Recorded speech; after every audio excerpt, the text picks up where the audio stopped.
If you have a teenage daughter, watch her closely this period because one mistake, one careless act can change the trajectory of her life forever. Watch this story to the end. The words played like a haunting melody in Chisom's mind as she sat in her carefully decorated living room in Abuja. Her husband, Michael, had left her for work hours ago, but she hadn't moved from the couch. Her hands rested on her lap, clenched so tightly that her knuckles turned white. The ticking of the wall clock seemed louder than usual. What would make someone so lost in thought, you would ask? You will find out soon. 5 years ago, 5 long years of waiting, of enduring the polite smile from Michael's family and the not so polite whispers from her friends and neighbors. Why haven't they had a child yet? Is she barren? Maybe he married the wrong woman, they all said. She hated the pity in their voices, but what she hated more was the truth she was hiding. Michael had always been a kind and loving husband.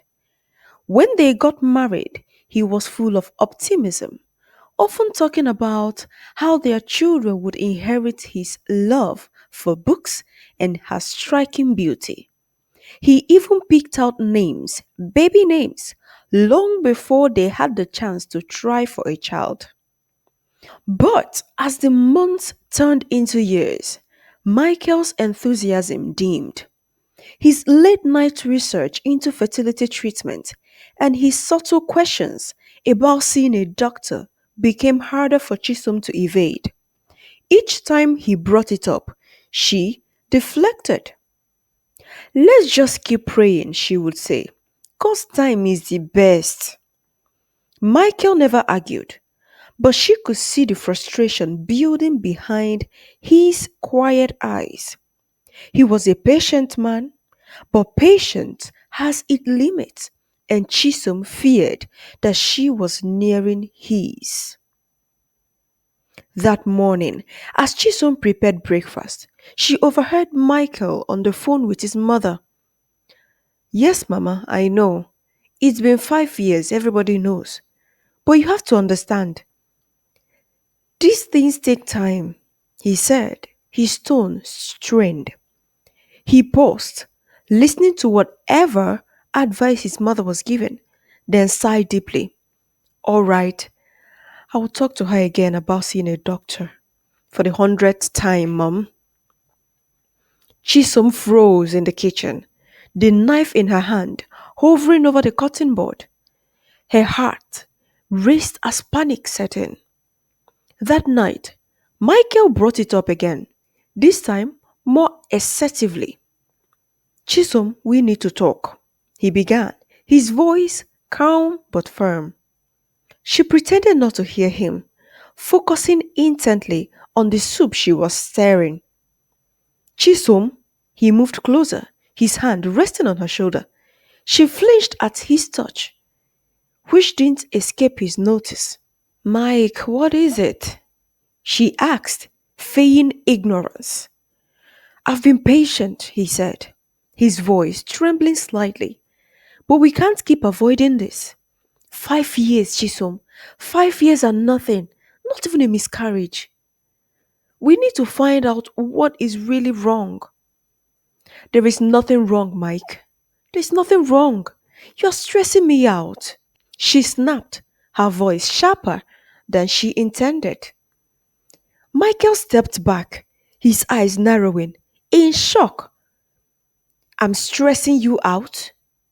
So why are you not coming for the checkup? Why won't you go for a checkup? What are you hiding? I'm not hiding anything, she shot back, her hands trembling as she set the spoon down. Then prove it, he said, crossing his arm. Go with me to the doctor tomorrow. Chisom's heart sank. She knew she couldn't keep deflecting forever, but the truth was something she couldn't bear to reveal. At least not yet. Not ever. Michael, please, she pleaded, tears welling up in her eyes. Let's just keep praying. God's time is the best. Michael sighed heavily, his shoulders slumping in defeat. I'm trying, Chisom, but I can't keep ignoring this. We'll talk about this again. And this time, I'm not taking no for an answer.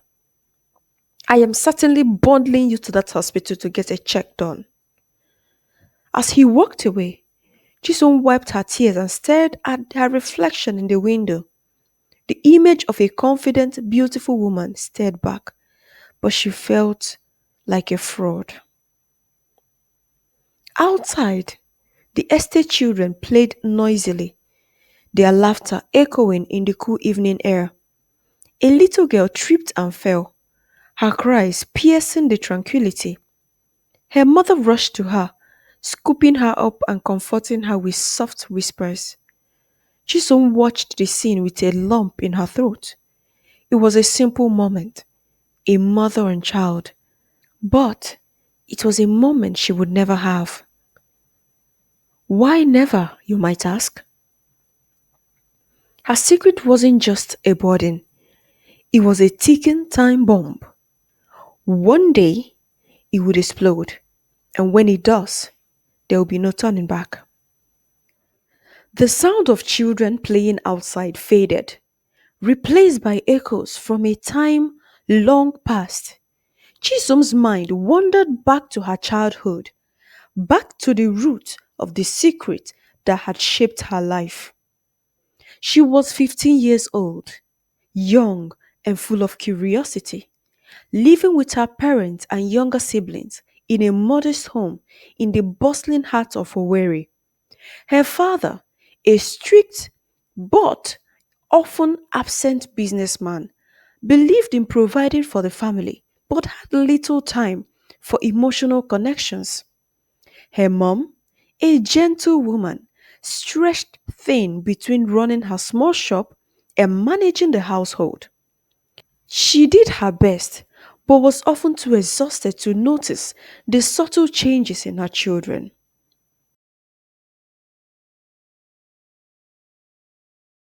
It was during the Christmas holiday that he arrived. He is Obinna, her cousin from Lagos. Obinna was older, perhaps 20, with a charming smile and an air of confidence that made him the center of attention wherever he went. Chisholm's parents, eager to make good impression on their relatives, went out of their way to welcome him. Her father allowed him stay in the guest room, and her mother insisted he eat the choicest part of every meal. Chisom too was taken in by Obinna's charm. He was attentive in a way no one else in her life had been, always quick with a compliment or a joke that made her laugh. But what started as harmless admiration soon turned into a darker mission. Chisom didn't know when or how it began, but she and Obinna started spending more and more time together. First in the living room while watching TV, then in the quiet corners of the house where no one could see them. Their interactions became the subject of topic among the estate neighbors, many of whom had noticed their secretive behavior. One day, Mrs. Ugoji, the nosy woman who lived next door, pulled Chisom's mother aside. Madam Nkechi, I am saying this as your friend. Don't misquote me, she began, lowering her voice. You need to watch that girl of yours. Oh. I've been seeing her sneaking around with that cousin that just came. Obinna Okwe. You need to be watchful. Nkechi laughed dismissively. Ah, you worry too much, Mama Chukwudi. They are just children. Obinna is a big brother to her. They can't do anything. What are you saying? Mama Nkechi, I know what. Let me handle my children the way I see fit. Nkechi snapped, ending the conversation abruptly, obviously upset. Hmm. Now you Sabio, if you want to rotten your children, it will be on you at the end of the day.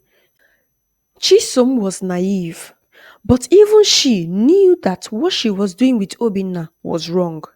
Yet she couldn't stop.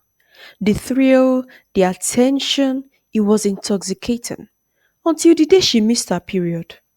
Oh, did I forget to say they had sex? Multiple times, as a matter of fact. Fear gripped her like a vice as she stared at the calendar, realizing she was late. Hey, she confided in Obina, who reacted with panic.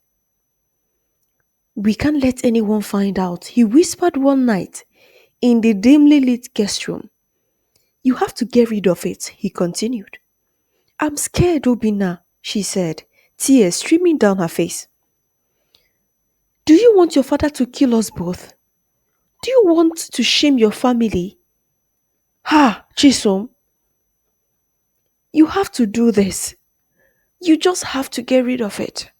The next morning, Chisom feigned illness to stay home from school. Obina made some calls and arranged for her to visit a backstreet clinic known for its discretion in doing abortion. The clinic was a far cry from the clean, sterile hospital she was used to. The air was thick with the smell of antiseptics, and the worn out chairs in the waiting area creaked under her weight. Are you sure about this, young lady? The doctor asked, his voice gruff. Yes, she whispered, avoiding his gaze. The procedure was quick, but excruciating.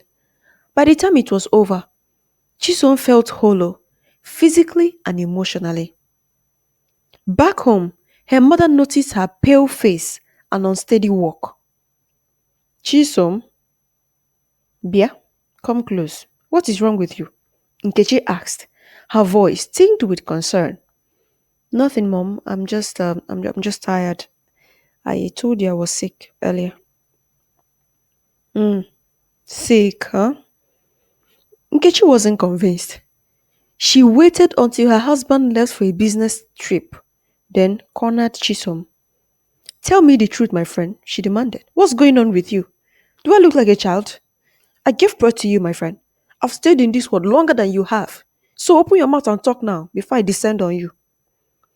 Chisom broke down, confessing everything: the affair, the pregnancy, and the abortion. Hi! God. Nkechi's world shattered. She slapped Chisom countless times, not out of anger but frustration and fear.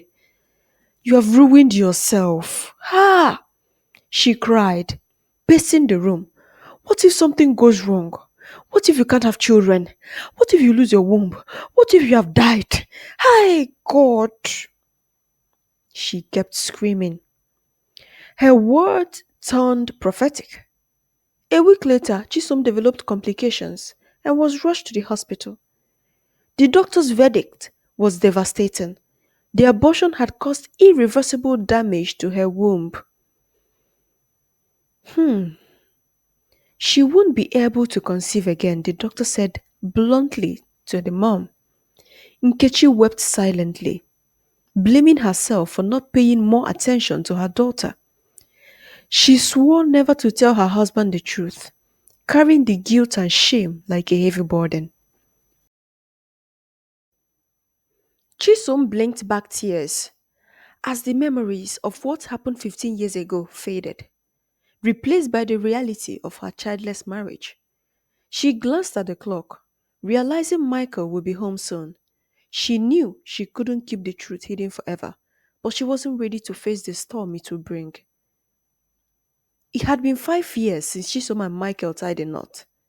Their union celebrated with lavish fanfare in Abuja. The society wedding was the talk of the town, but behind the beautiful smiles and expensive decor, a shadow has started to creep into their lives: childlessness. Over the next few days, Michael's behavior changed.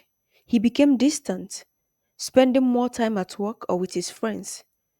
Chisom chalked it up to their argument, but she had no idea he was devising a plan to uncover the truth. One evening, Michael came home with a friend, Dr. Emeka, who was a well respected gynecologist. Chisom, this is Emeka, Michael said, introducing them. He's an old friend from university. It's nice to meet you, Chisom said politely, though she couldn't shake the feeling that something was off. What she didn't know was that Michael had confided in Emeka about their situation. Emeka, eager to help his friend, suggested a discreet way to get answer, which was sedate Chisom during the night and conduct a private examination. That